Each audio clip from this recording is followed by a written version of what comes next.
मेरे को 2-3 कमेंट आते हैं, तुमने तेजी करवा दी लहसुन की, तुमने तेजी करवा दी। मर गए थे जब 5 रुपये किलो था, कुछ कह देते 5 रुपये किलो जब था। मैं उनके लिए बोल रहा हूँ जिनको तेजी लग रही थी। जब 5 रुपये किलो था तब कहाँ थे, मर गए थे क्या? जब आग लगा रहे थे मेरे फेंक रहे थे नदी में से। नहीं, तब ये ज्ञान देने वाले मर गए थे क्या?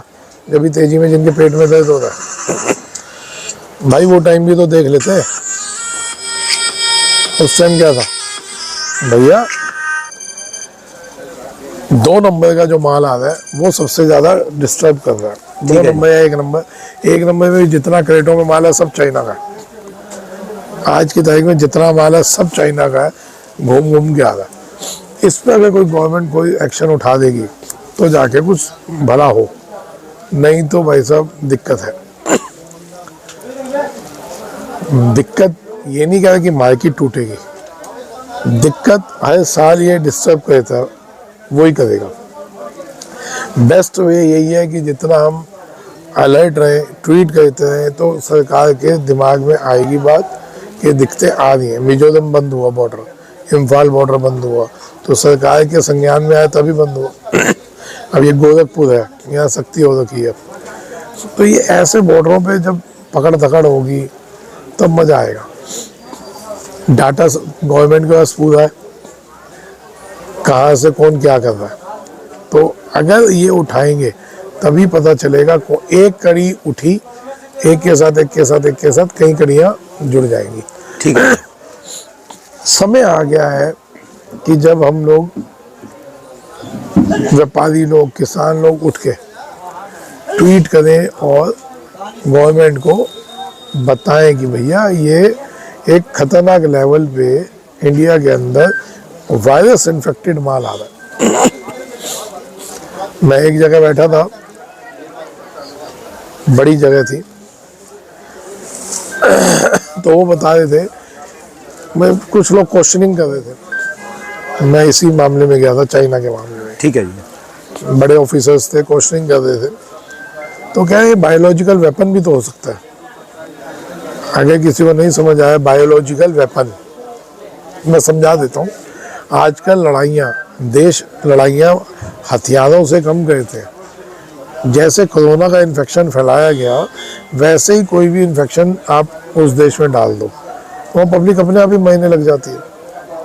तो इसको बायोलॉजिकल वेपन कहते हैं। तो उन्होंने कहा बायोलॉजिकल वेपन भी तो भेज सकता है चीन। मैं कहा क्यों नहीं भेज सकता, पहले कोरोना भी तो भेजा।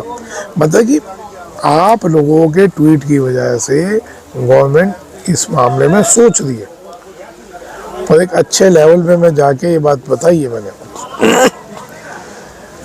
इस मामले में ये नहीं कि कोई आपको लगा हवाबाजी, इस मामले में सबूत है। मेरे जाने की एंट्री, मेरे भाई निकलने की एंट्री उस जगह की, हिंदुस्तान के 4-5 लोगों को पता है जो बड़े व्यापारी हैं, जो इस मुहिम में हमारे साथ जुड़े हुए हैं। उनको भी पता है कि मैं किस लेवल पे गया बताने के लिए। लेकिन देखो जी, अकेला चना भाड़ नहीं फाड़ सकता, तो अकेला जितेंद्र खुराना कुछ नहीं कर पाएगा जब तक आप लोगों का सपोर्ट नहीं होगा। अब है जी कोई उम्मीद? बिल्कुल, उम्मीद क्यों है।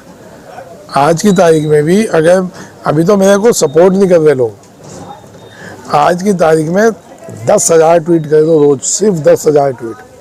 अगर 3 दिन में तमाशा ना दिखा दो तो लानत कह देना। 10,000 ट्वीट रोज कर दो भाई। 50,000 आदमी तो रोज देखते हो, राणा जी का वो एक 10,000 ट्वीट नहीं हो पाते। ठीक है जी, करो तो सही, उसके बाद तमाशा तो देखो क्या होगा। सर आप भगवान का शुक्र करिए, ये एक ऐसा प्लेटफॉर्म बन गया जहाँ दुनिया देख रही है और सुन रही है। मैं किसी के व्यापार के खिलाफ नहीं हूँ, ये देश के लिए घातक सिद्ध हो रहा है। आप देखिए ना, ये अगर ये चीज़ आ सकती है, ये तो ऑफिशियल रिपोर्ट दिखा रहा हूँ आपको, तो क्या हथियार नहीं आ रहे होंगे? क्या और सामान नहीं आ रहा होगा?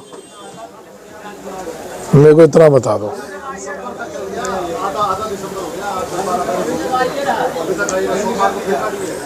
आइए साहब देखिए, ये चाइना के लहसुन के अंदर 200 किलो सोना निकला। 200 किलो सोना वहाँ सोना सस्ता है जी? नेपाल के थ्रू स्मगल्ड होके आता होगा ना भाई सब। अच्छा जी। अब जो इतना सोना निकल सकता है, ये ऐसे नहीं, ये देखो ना आप, देखो पढ़ो, ये ऑफिशियल है। Customs officer strike gold, Chinese garlic seized. Chinese garlic के अंदर सोना आ रहा था। तो अब ये रिपोर्ट्स है यार, जब सोना आ सकता है तो हथियार नहीं आ जाएंगे, ड्रग्स नहीं आ जाएंगे, या बायोलॉजिकल वेपन्स नहीं कर रहे होंगे, कोई भी वायरस फेंक दे वो। ठीक है जी। उनको पता है हिंदुस्तान के लोग तो बेवकूफ है, सस्ते के चक्कर में तो वो जहर भी खा लेंगे। आज हमारी हिंदुस्तान की जनता इतनी मूर्ख है, हिंदुस्तान के किसान का नहीं खाएंगे। हमारे को 30 रुपए किलो प्याज नहीं चाहिए या 40 रुपए किलो प्याज नहीं खाना, हम 25 रुपए किलो सड़ा हुआ प्याज खा लेंगे विदेश का। ठीक है जी।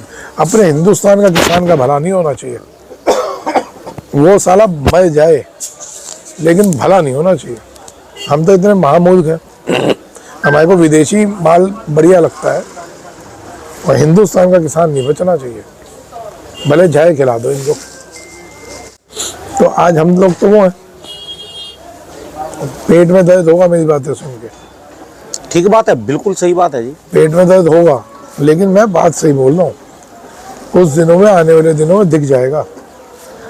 एक प्रोडक्ट है सोयाबीन, सोयाबीन जिसके लिए मैंने भी बोला था, आप भी गए थे और उसमें थोड़ी हलचल हुई थी। लेकिन क्या है, मेरा व्यापार तो है नहीं, जो व्यापार गए थे, क्या वो ऐसा प्लेटफॉर्म नहीं बना सकते जो हमने लहसुन में बनाया? जिस चीज़ की रोटी तुम्हारी है, जिस चीज़ से तुम पनपे हो, तो क्या ऐसा प्लेटफॉर्म नहीं बना सकते? बनाओ और गवर्नमेंट तक बात लाओ ना, बाढ़ में जाए किसान। सोयाबीन में क्या मरता हो दिक्कत तो आ रही है? मरे। सोयाबीन में दिक्कत क्या है? सोयाबीन की फसल ज़्यादा हो गई थी, भाव है 38-40 एमएसपी गवर्नमेंट ने कर रखी है 48-49 रुपये। अब एमएसपी पे खरीदारी हो भी नहीं थी, चलो ये गवर्नमेंट भी कितना खरीदेगी।